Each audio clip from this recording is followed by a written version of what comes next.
Cast.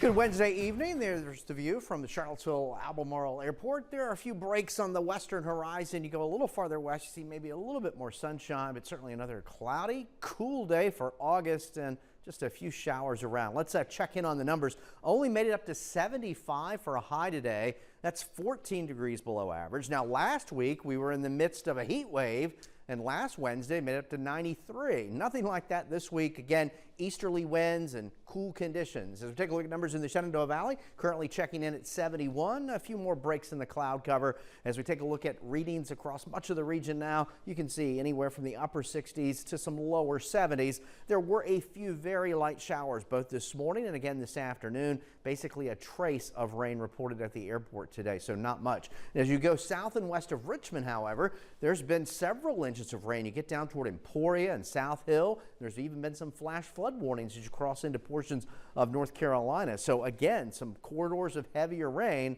but just not for us. And of course, many of us enjoying this little break and reprieve from the summer heat and humidity. So mostly cloudy tonight. Most of us will settle numbers into the lower 60s, a few upper 50s north and west.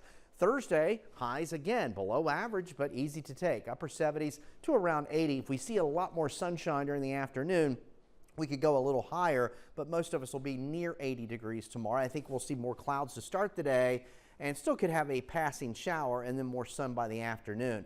Temperatures here for Friday and Saturday start to come back up, but still below average, and it's not going to get overly humid until we start to get into the tail end of the weekend and next week. Next week, we've got some heat returning. So the setup all this week has been high pressure across eastern Canada and New England, and the clockwise flow around that brings in that easterly fetch of wind, what we call an onshore flow, and then farther to our south, we have a stalled front, moisture overrunning that.